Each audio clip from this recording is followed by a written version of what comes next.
This is Duke University. Global trade and environmental justice. Human rights issues are still. The term Ubuntu. About the Alien and Sedition Acts. Is making inferential discovery. The importance of an archive. The John Hope Franklin Center. He's been called a super producer. He's produced Erykah Badu, Jay-Z, Beyonce, and Destiny's Child. The list goes on, and of course, most famously as the sound architect of Little Brother. We're joined this afternoon by Ninth Wonder. And we're also joined by Rosa Clemente, the 2008 vice presidential candidate for the Green Party. You're watching Left of Black. I'm Mark Anthony Neal.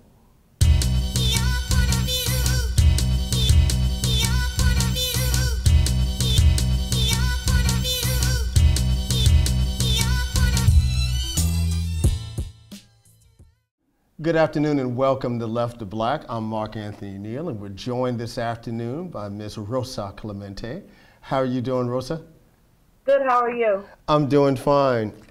Where do I start with you? I first heard about you, this must be 14 years ago. I was a brand new professor at SUNY Albany in the Africana Studies Department. And all the undergraduates that were there, almost, like hundreds of them would say, "Oh, Dr. Neal, you study hip hop. You must know who Rosa Clemente is." And they all, testified to your power as an activist, as somebody who were concerned from the conditions of everything that was going on. So in some ways, you kind of, were introduced to me well before I had the opportunity to actually meet you. But of course, your resume speaks for itself. Boogie Down Bronx native, SUNY Albany graduate, longtime organizer, hip-hop activist, independent journalist, and of course, perhaps most famously, 2008 vice presidential candidate for the Green Party with Cynthia McKinney. How are you doing today, Rosa? I'm good. I'm great. It's cold in the Bronx. It's very cold. Well, let me start by, talking about your run in 2008, right? And it was significant on so many levels, right? This is the first time, that we had a presidential ticket that was topped by two women of color. Obviously, the first person of the hip hop generation, to be nominated to run for president. What was it like, trying to navigate these spaces on the one hand, given the historical significance of the party, of the ticket that year, but also the seeming willingness of mainstream media, including black media, to ignore the significance of your run with Cynthia McKinney? Well, I think first it was also independent and progressive media.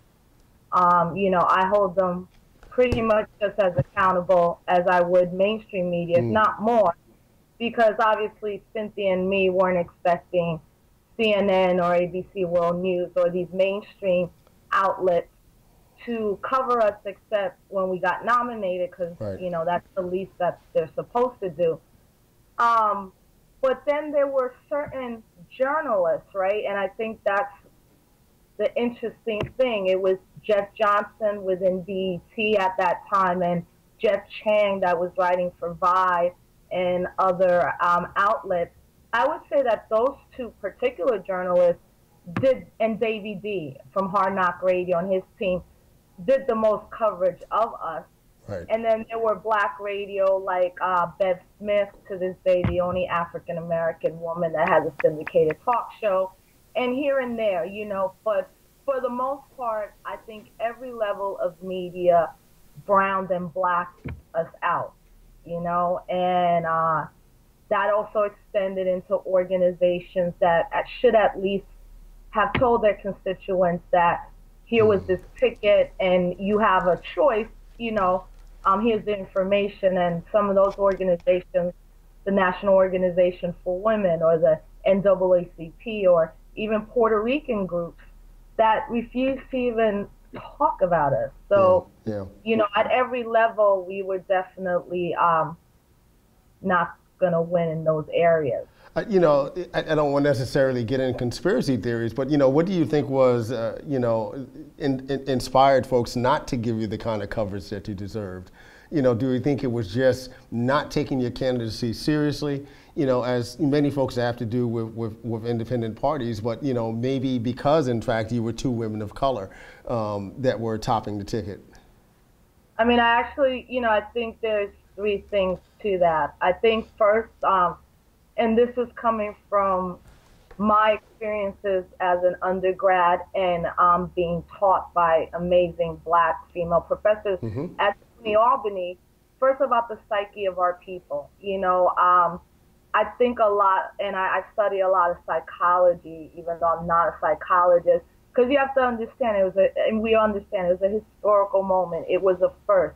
There have been people who have laid down their lives or their livelihoods to see some type of equity and social justice. And for them, that might have been the epitome of that for them. So that in itself, you're dealing with the psyche of a people who never have victory.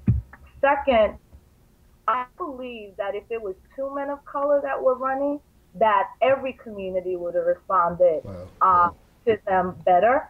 I don't think they would have got all the mainstream or coverage that they would have deserved. I know they wouldn't have been allowed in the presidential debate. But I am clear, especially through this run and seeing sexism and misogyny at levels that I had never seen before, that it was because we were two women of color. I believe if someone like a Bakari Kitwana and Jared Ball had run, they would have had way more respect, particularly in the hip-hop community. And then lastly, look, I think progressives and left kind of lost their minds. I think really were like, this is about to save us. But if he's not going to be the one to do it, we certainly can't have John McCain in there. And I think that speaks to the larger problem with us in electoral politics and how particularly Latinos now are going to be facing these same type of problems within the Democratic Party that continues to take those constituencies completely for granted. And at this point, why wouldn't they take us for granted? Right. We don't show that we're willing to do something different. For a moment, one of the things I think was even most significant to me, besides these two women of color heading the ticket, this was, really a moment where folks recognized that hip hop was a political force. How significant was it for you, for Cynthia McKinney, to reach out essentially to the hip hop generation, to look for a running partner? Well, I mean, I think it was huge on Cynthia's part, but I didn't think it was a surprise. I mean, at that point, Jared Ball was running with the Green Party, trying to get that nomination. But Cynthia, it was in early, I think 2002 at the University of Madison, Wisconsin. There was one of the bigger first kind of hip hop conferences, and Cynthia was there. And I had met her, and she had done a presentation. And subsequently after that, Cynthia had the hearing on political prisoners and political COINTELPRO and political repression. Right. We had Kathleen Cleaver and other members from the Black Panthers or the Young Lords testifying in the United States House about their treatment and the counterintelligence program. She also had hearings on the FBI files that they had on Tupac Shakur. So Cynthia was well known, probably the most respected elected official at that time within the hip hop political movement and in general folks who knew her. I mean, I was surprised that she called me. I was in a really actually horrible time of transition for me and my family, and it really came out of nowhere. But I mean, for me to have achieved that kind of nomination really comes about from the National Hip Hop Political Convention that was founded in 2003. Yeah, 2003. We founded it in Chicago at the headquarters of Third World Press with 13 other people, including me. And I think it's significant, even though the convention itself doesn't exist, and I actually think it fell apart because of sexism and misogyny within that also. But of course, it wouldn't. I mean, like I said in my nomination speech, I was just a vessel delivering the hip-hop political agenda that people said that they wanted. Now, what happened the day after I got the nomination and cats started turning on me, I don't know. I chalk it up to not only maybe a couple conspiracies here and there. I chalk it up to people started getting money from nonprofits that are funded by the Democratic Party. And we know that this happens, and money through the unions. And it was Obama. Like, they had a great marketing campaign, and they used the energy of, I think, the hip hop energy and creativity to push that vote out. You know. Yeah. So that's, you're watching Left of Black, and we're here with Rosa Clemente, 2008 vice presidential candidate for the Green Party, and of course, longtime activist and journalist and general person who just, you know, has raised the stakes for many of us politically. Speaking of President Obama, you know, 3 years later, you know, how are you feeling about this Obama presidency? Well, I mean, I could be very, what would we call it in the Bronx? Not and say we were right. We told you. So, once in a while feels good, but the larger picture is obviously it's not a good feeling. When people are dying, when people are literally fighting to eat, to support their families, to not stay home, within the domestic front. I mean, I have to say, a little shocked about Libya. Not fully surprised, but have to say I am shocked until I heard what he said last night, and it literally sounded like a remix of George Bush's speech of why we were going in to get Saddam Hussein. Yeah. And, you know, so what can you do? Like, what are the people going to do? Is there any point to be in electoral politics at this point when most of these cats are super rich, the elite? They're redistricting all over the country. We got major urban centers about to go through crisis because of public education, because literally the lack of food, the lack of jobs. You know, so, I mean, I would say that I didn't have a vision. I think I looked at it historically. And in this country, where are we historically as a people? Like, what does it mean to have a black man be the new face of imperialism? Was he a necessity for this government to continue to function the way it is? Is he that buffer to stop this kind of internal groundswell of revolution that you're feeling from different segments of the population, which we haven't felt fully before? So I think it's a very interesting time. I'm disappointed at the lack of movement and organizing, especially as it relates to young people and people of color in general. You know, but the new census data, of course, has just come out, and we were given, you know, several revelations. One of which is that, you know, the Hispanic/Latino population in this country is above 50 million, making up 16% of the U.S. population. But, you know, perhaps more importantly, it's made up 56% of population growth since the last census in 2000. You know, what does that mean really on the ground for political power for Hispanic and Latino communities? And what does that mean for elected officials in terms of trying to figure out, you know, how to build the most effective coalitions, and perhaps most importantly, what does it mean for folks, you know, on the progressive left for thinking about the most useful political collaborations that we can make at this point in time? Yeah, I mean, I think that the progressive left, or any of us who are nationalists, or particularly those of us who consider ourselves Afro-Latino and didn't mark Hispanic, and where are we in those numbers when it comes to race and a racial consciousness within the Latino community that continues to grow, especially among young people. And I would even suggest that the numbers are probably much larger given that dynamic, right? Yeah, I mean, because I haven't checked the word Hispanic myself, and, you know, I'm sure I'm one of a couple million people within the United States that at least identify as African descendants or of the black race coming from another ethnic group. Right.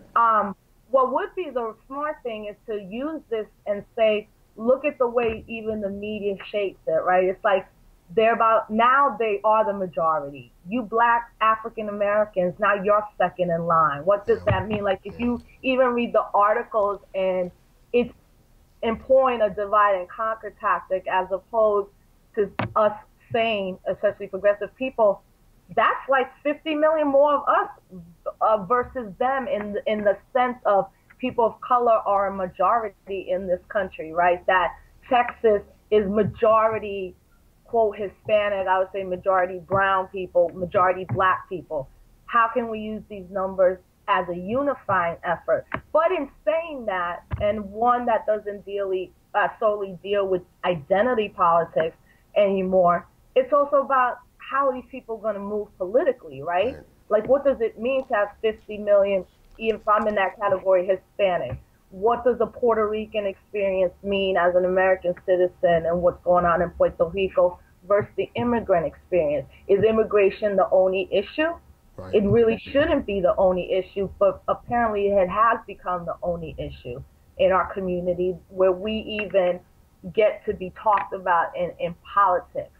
You know, I would hope that elected officials would use unity more, but I'm from the Bronx, and you know, and I used to work at the New York State Assembly, and there is a fear, right? There's often a fear from certain old school, particularly African American elected officials, that these Latinos are taking our resources. Then on the flip side, there's a Latino kind of political elite that doesn't deal with racial issues well. I mean, there's very few, maybe Bronx Borough President Ruben Diaz, who is consistently talking about race as a Black Puerto Rican within the hip hop generation. But when you have this kind of disconnect with older people, you know, that are making the policy, the conversation for younger people has to be vastly different and has to be based more on, we're all in the same boat right now. Like, right. I'm in the hood, you're in the hood, the police are vamping on us, they're shutting down our schools, you know, and I think that that's a better conversation to have. But I know for the next couple of years, it's going to be a big thing about Hispanics now the new majority. And it's going to be kind of like, instead of dealing with the system of white supremacy, we're going to go against that next majority group. And that's my fear. And I think with that being said, a lot of the dialogue that needs to happen has to happen at that level. Yeah. You're watching Left of Black, and we're here with Rosa Clemente, 2008 vice presidential candidate for the Green Party, longtime activist and writer, and really, you know, hip hop generation agitator. You're on tour now, the Taking It Back tour with M1 of Dead Prez and J. Love Calderon. And you know, one of the things that's always been refreshing about your work, and really has been a hallmark of your activism, Rosa, is that you've always seen hip hop as a site for radical left politics. And very much you and a Dr. Jared Ball are the face of that now. You know, what has been the resistance within the hip hop movement to really pushing hip hop towards a more radical left politics? I mean, that's really great to hear someone like you say that, because, you know, me and Jared come from the school of Dr. James Turner and Cornell University, Cornell, and what Black studies can bring to the table, what scholarship and activism is mutually, they have to work together. Recently, I've particularly said I have to name myself a hip hop radical, because if there are hip hop Republicans and hip hop Democrats and hip hop homophobics, then we're going to have to say with this hip hop radical line. And I think there's a couple other people like a Chris Kinston, a Dawn, a Lisa Fisher, and all, you know, it's weird because we're all these academic folks, but also really organizers. But someone like an M1, you know, who is not only an activist, but also an artist is right now at this moment doing a residency at Haverford College. You know, so I think that as we've seen hip hop explode in the academy, as we've seen hip hop cut through every, you know, canon to be in the higher levels of intellectual debate and still be on the streets, we're trying to formulate that space that says, yo, if this next crew is going to roll again with the Democratic Party, or if this next crew is not going to stop what could be a new war in Libya and Africa, if this hip-hop political movement is not going to talk about why Aristide deserves to be in Haiti, or why we have to fight for Mumia to continue to be free, we're going to have to center that, and we're going to have to claim that space. And we've had to do that post the election. And This is a small community. It's a large hip hop global community, but in terms of people within the United States, we pretty much we all know each other, right? We may not all agree politically. We're in different spaces. That being said, hip hop is a radical, it comes from a poor people, from a space of trying to improve their conditions. And we're just seeing too many cats. I call them the hip hop glitterati. They're making money off this game. And I'm not mad at people making money, but where's your commitment to your community? We have people studying hip hop at universities that never visited the Bronx, that don't know really Africa Bambaataa is. In any other academic, entity or canon, that would not, you don't go to English literature and not know who Sylvia Plath was or not know who Ernest Hemingway is. Right, or Shakespeare, right, yeah. Yeah, and we have to be, if we're going to be in hip hop in the academy, we have to be that intellectually tight, but within the political realm, we have to say hip hop comes from working class people. And if we don't stick to the principles of really food, clothing, and shelter, what are we doing with this global phenomenon? Yeah. What are we doing with it? Speaking of working in the academy, you're about to begin a new journey in the fall, the PhD program in African American Studies at the University of Massachusetts Amherst. Are you excited? I'm very excited. I've been out of school for 13 years since I got my master's, and I think these 13 years I've traveled a lot of different paths and had amazing, amazing experiences. But I truly believe that looking at particularly hip hop and seeing that we literally don't own a building, an institution, a hospital, a school that is not a hip hop hospital, but centered around what this generation needs, that we own, develop, and control. It means I got to go back to doing what is natural to me, which is highly intellectual scholarship that can be,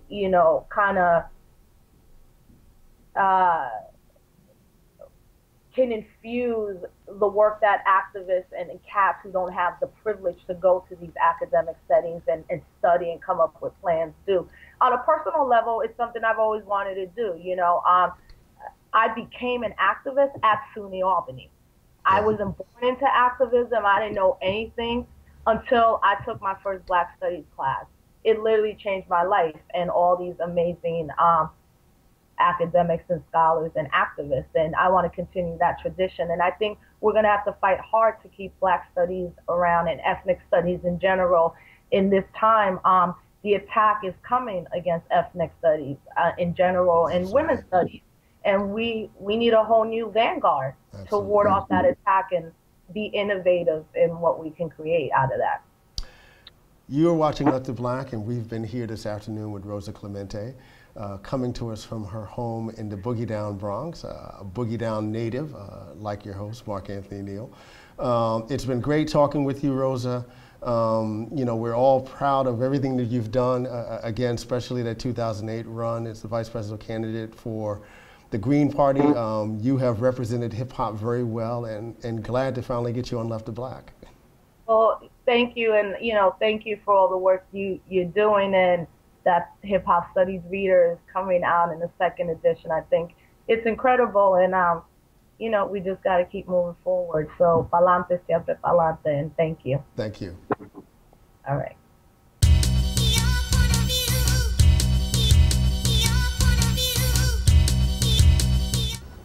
Green Party candidate? No. I'm pretty sure it's Cynthia McKinney. I think it was Nader. I just know it wasn't Ralph Nader, but I don't know who it was. Welcome back to Left of Black. This is Mark Anthony Neal, and we are joined by Ninth Wonder. How you doing, man? I'm doing great. Great to finally, get you into the studio. Get me to sit still. That's right. Most folks don't know this, but you are behind the theme music for Left of Black. Right. And I think even the fact that you provide the theme music, speaks a little bit about where you are within the world of hip hop these days. You know, the fact that I could just call you up, send you an email. and 5 minutes later, you know, I got a track that I can use. That's right. But of course, everybody knows you, you know, historically for your work with Lil Brother. Right. And then, of course, you made that transition to super producer, you know, working with folks like Destiny's Child and Beyonce and Erykah Badu, right. Jay-Z and a range of folks. And, you know, I've gotten used to whenever I talk about you, telling folks that I teach a class with Grammy Award winning. You know, I do the same thing. I do the same thing when I tell people I teach a class with Dr. Anthony Neal. That's exactly what I tell them. So what's up these days? I mean, one of the things I've been enjoying are your free Ps. You know, you have this wonderful roster of talent that you're working with, and you're making the music available. Right. I mean, in ways that you don't have to listen to the radio. Right. In some ways, right, it's easier to get the music online these days than it is actually the wait around for somebody to play your song, you know, on the radio. Talk to us a little bit about your label and what this Free P project has been about. It's a Wonderful World music group, the Jamla. Jamla is actually the actual label. It's a Wonderful World music group. It's like the conglomerate, you know, multimedia situation. Jamla I named after Tamla, which is an offshoot of Motown. So I wanted to be, at the time Motown we talked about in class is the pop label of its time, and I wanted to be an offshoot of what's going on now. So I named it, and we make jam, so I named it Jamla. With the Free Ps and the artists that I have, I wanted to earn people's trust first. And I think back in the day we had maxi singles and CD singles with a clean, instrumental, dirty, acapella, remix. Right. And there was 3 of those that came out before the album even came out. And that's the way we earned people's trust to buy an album. And that's exactly what I wanted to do in this day and time. But you know, you have to do much more than a maxi single. You have to put out sometimes whole projects. Yeah. And so when we put out the first Free P, which is The Time Hartwell, actually Actual Proof, the Genius EP, it just did so well, and everybody was saying, you know, wow, they're giving out free albums. Free music. And now it's a way that we've earned people's trust. Yeah. And so that's where it comes from. And it's a different kind of moment, right? Because if you go back 10 years and you think about folks giving out, you know, if a cat was giving out his free CD on the corner, right? You know, you would immediately think that you're talking about inferior product, you know, something that's not great. But it's turned a little, right? And to the extent I think about someone like J. Cole, you know, I think folks are more excited about another J. Cole mixtape than they are for the quote-unquote formal album that came out, right? That comes out. And of course, folks feel that same way about Drake, right? Exactly. You know, the mixtape Drake is far more interesting, you know, than the packaged, you know, traditional release from Drake. Because I guess, you know, everybody's gotten kind of hip to the fact that once it's packaged and well put together and there's so much of a formula behind something gets lost. Yeah, something gets lost. You're signed to a label and the label's telling you more to do. And with the mixtapes, the artists have more creative freedom over what they do. And that's why they're more excited for the mixtape than the album. What are the politics of giving away music, right? You know, in the sense that you obviously are confident enough in your talent and your skill that, you know, you don't feel as though you're losing something. Right. That you have a stash of music, and if you keep giving it away, right, you're not going to be able to create, you know, any more. But it is a different kind of mindset in that regard. You know, do you ever have concerns that, you know, you won't be able to continue to produce, you know, both the quality and the quantity, you know, that you've been able to do so far in your career? No, because it just leans more of a challenge, really. Yeah. I think it's easier for me to continue to make great music than the ones that make only great pieces of music here and there and they sit on it. Yeah. Like those are the ones that can't, you know, I'm trained to, okay, if I make a great beat, I've sold some of my greatest beats, I think, for $50 back in the day. And it's like, you know, I'm programmed to believe that it's just like a basketball player playing a pickup game. He's not gonna just only play when the NBA lights are on. You'll probably catch him in the gym somewhere playing a pickup game. And you know, somebody taunts him enough, he's trying to try to give him their best stuff. And this is all about the spirit of competition, which has always been a part of hip hop music. Right. And you're actually competing with yourself and challenging yourself. And I don't think that'll ever go away. Yeah. How does it feel to bring attention, to hip hop in North Carolina? North Carolina, and this goes back to the earliest days of Little Brother. I mean, when folks are Petey Pablo, right? Right. That when folks think about hip hop, they're not immediately thinking about the state of North Carolina. But in some ways, with your label, with Jamla, and with the music group, you're building a little bit of an empire here, right? And also reaching out to more classic artists. I think about Big Daddy Kane showing up on the Little Brother album. Yeah. What's up, Big Daddy? Got to get you to Duke one of these days. Exactly. The stuff that you've done with Chris Martin, of Kid and Play. There's a kind of movement, here in North Carolina that folks normally wouldn't think of. Right? And just having a conversation outside is like, no matter what, entertainment in Hollywood will never live here. As long as North Carolina is conservative enough, it's liberal, especially on college campuses. In the Triangle. Exactly, and especially in the Triangle. But it's conservative enough that I don't think that entertainment in Hollywood would turn the corner. If you play for Duke or Carolina's basketball team, you're more popular than Fantasia. Yeah. But still, even within that, the spirit of hip hop and what hip hop stands for, the true essence of it, it fits in that liberal arts type of thing. And that's why it's so big amongst the colleges. Yeah. Anybody that come to college in this area, that's when they really, really find what they like about hip hop and the artists that they find. And Duke always brings people here at the end of the year to perform. And so I build more on that than the actual Hollywood entertainment. I'm more of the cultural side, which fits right with this area. Yeah. One of the things that's interesting about your work, and we talk about this all the time, you are part of this moment of social media. Right. We had your Siri X on, a couple of weeks ago.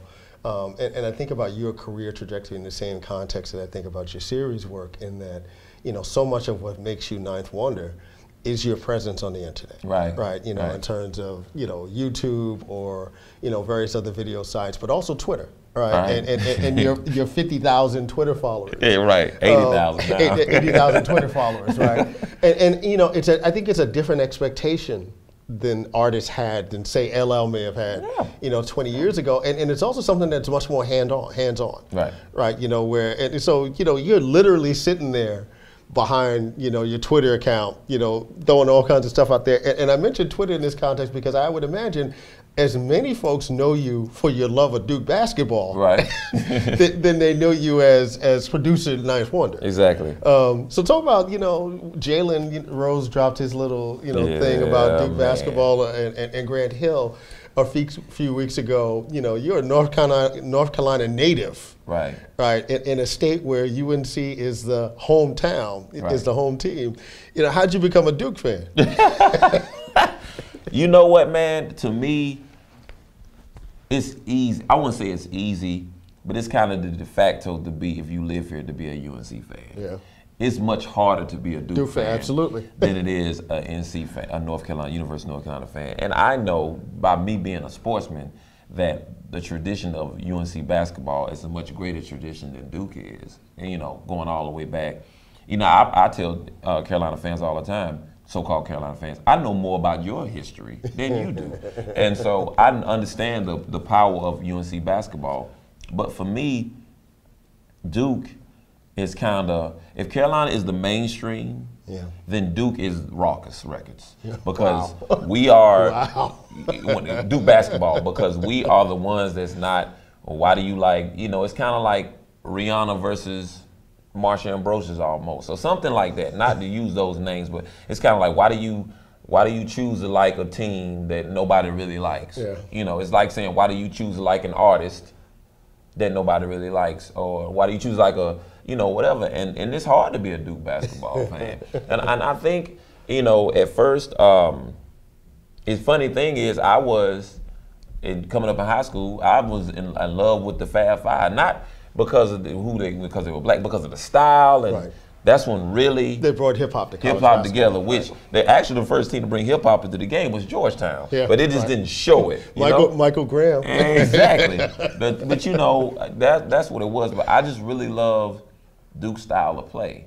It's just like we come to play, and it's us against the world. And if that doesn't say anything about my career, then you know that's what it is. And either you with it, either you are a Ninth Wonder fan, or you're not. There's no way. And either you love Duke or you hate Duke. And that's why I kind of love the style of play, man. And you know, Jalen said what he had to say, and he said when he was young, he apologized. He was executive producer, he could have took it out, but that's always the argument, man. And I think Grant handled it in the correct way, and that's just a whole nother show.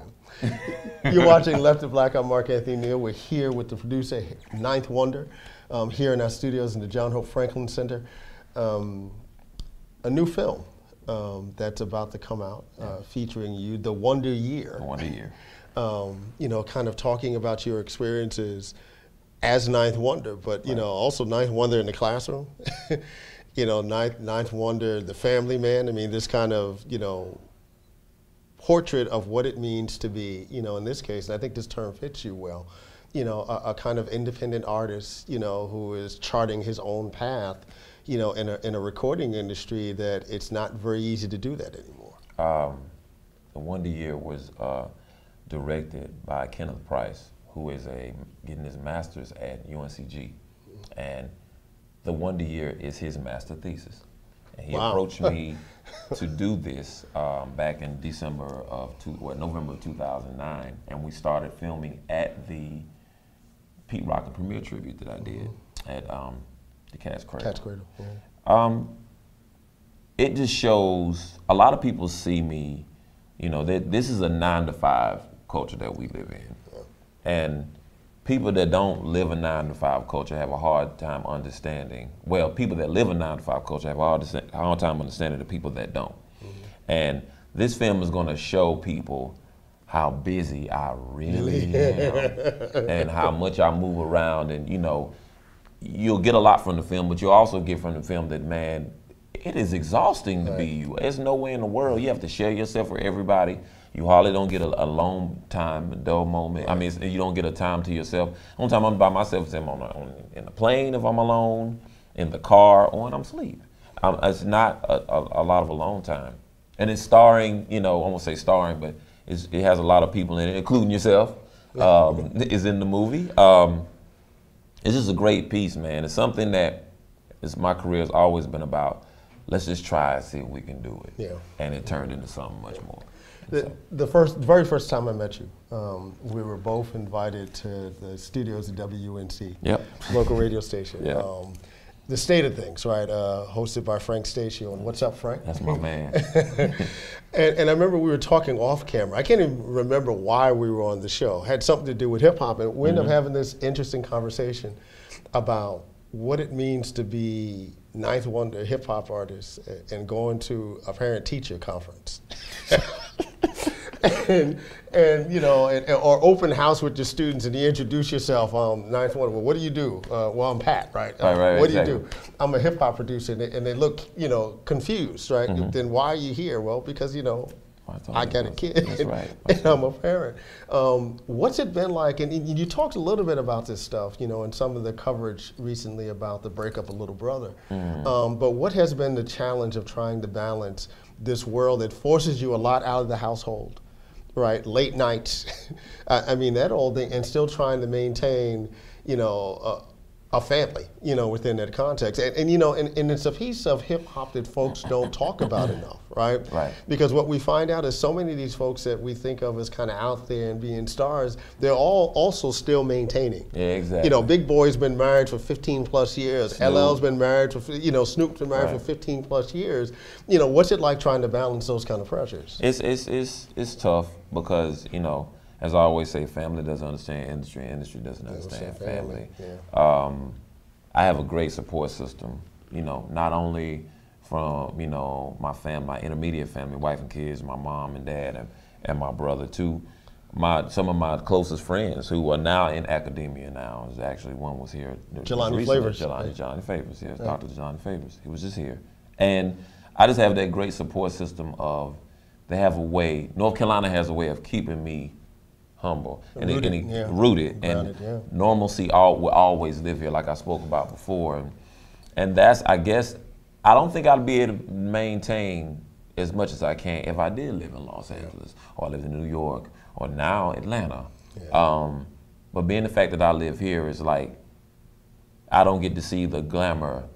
You know, I can go on the Walmart, nobody knows who I am. I have to go on a field trip tomorrow with my daughter, and she's 10 years old. And where are they going? We're going to the aquarium at Myrtle Beach, and we have to spend the night in the aquarium and sleep in sleeping bags. And I am the chaperone for the five kids I have to chaperone, and like that's the stuff that kind of keeps me, because I'm not Knife Wonder then, you know? Right, you just daddy. Yeah, I'm just daddy, you know what I'm saying? Or Mr. Dalvin or whatever. And so that's how I kind of keep it balanced. I keep it balanced in here, because once you lose it in here and in here, then it just all goes away, man. Last spring, the spring of 2010, we had the chance to co-teach a class, Sampling Soul, here at Duke. Exactly. Nearly had 100 students in the class. You know, did a live version of the class that drew 10,000 viewers. And of course, this is something you've been thinking about in terms of the afterlife of the music career, you know, segueing into a career around teaching. You know, what got you thinking about teaching? I went to school to become a teacher, a history teacher, go figure. That's what I really wanted to do, is to become a teacher. My mom has been an educator for the past 30 years. So I always wanted to be a teacher, and everything I believe comes full circle. It's just, it lends to the fact of, if this is, you know, our culture, something that spawned from our people, not to say the other people are not involved in it, but if it's something in our culture that spawned from our people, then it is up to us to maintain it. And that's the biggest thing I wanted to do. I lean more to the cultural preservation of this art more than the money, more than anything else. And that is something that can last a lifetime, as opposed to anything else. And I think that I can do more work. I always wanted to be a servant of this culture. I didn't wanted to be king of beat makers or nothing. I always wanted to be a servant of it. And what better way to serve this culture than to do the best music that I can, and also to teach the next generation. And that's what I want to do. And that's the irony, right? Because in some ways, you know, given the work that you've done and around, you know, this preservation of our musical legacy, right? I mean, you essentially have been a history teacher. Right. You know, all this time. You know, the samples that you use connect us to older artists, and then the whole history that produces them. And it does, I think, speak to the way that hip-hop doesn't get enough credit for.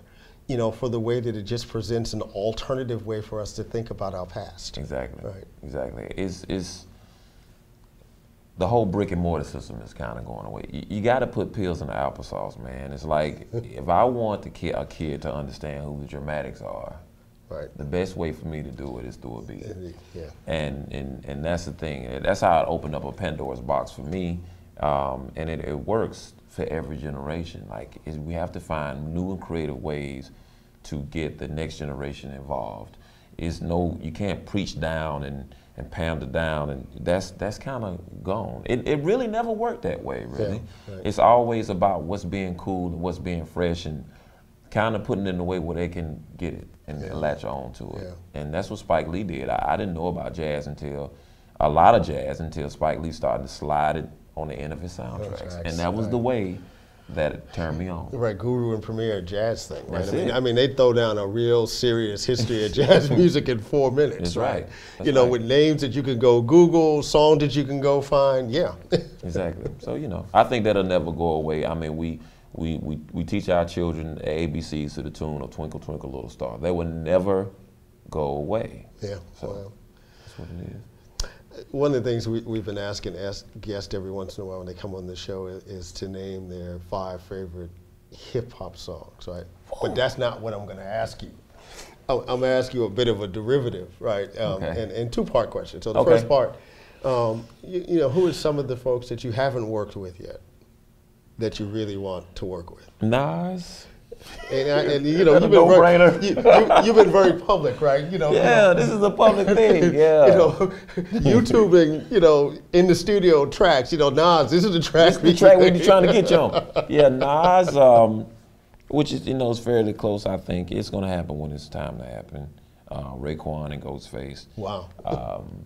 I'm kind of running out of people to work with. I think it's more people now that I really want to meet than actually work with. I don't think I have the musical capacity to ever work with Prince. But I want to meet him. You know what I'm saying? I think I get in the studio and just get lost, like, oh my God. But Prince, Stevie Wonder, like these are people that I really want to meet. But it's not a lot of people left that I look up to that I want to, because my first 7 years in the game has been kind of crazy. I mean, when you think about working with Badu and Jay-Z, two folks that you think of as not just simply commercially successful, but artists in the highest level of their particular genre. Exactly. I mean, there are very few people that can talk about, maybe Questlove. Right. As maybe one person that you can put in that kind of category, yeah. Yeah, and I try to pride myself with just making sure I'm doing soul music and black music. And if you do that and just say soul music, you can go work with a myriad of artists. I worked with David Banner and Destiny's Child. I worked with Destiny's Child and MOP in the same year. That's two opposite ends of the spectrum. And I mean, there's a way that you can do that, and I think I've pretty much got that part down, I think. Now, of course, if you think of your beats as babies, right? No one's sitting around going, I love that baby more than I love this baby. But what are Nine's 3 favorite productions? Woo.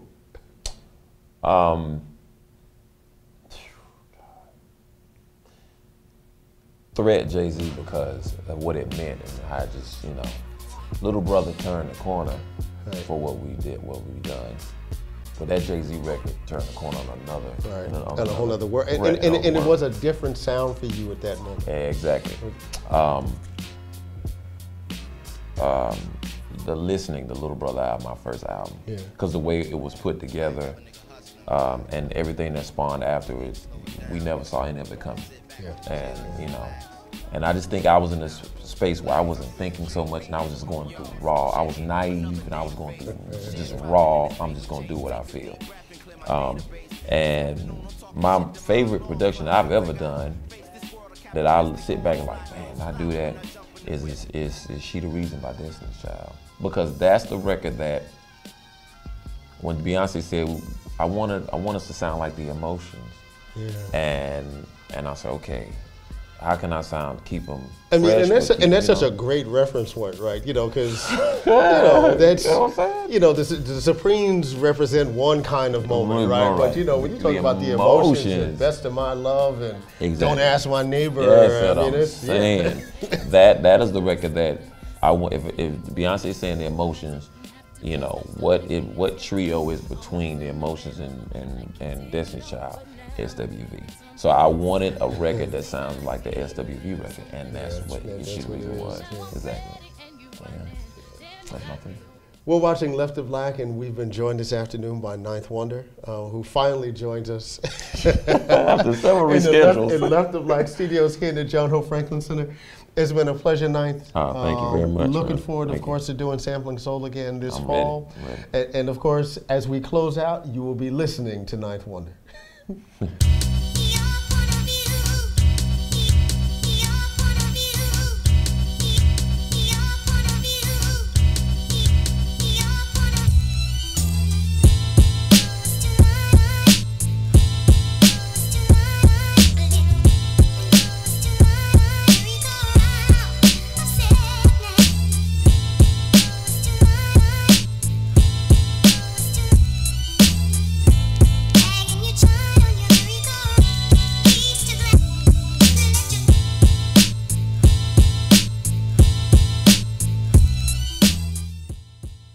Produced by Duke University.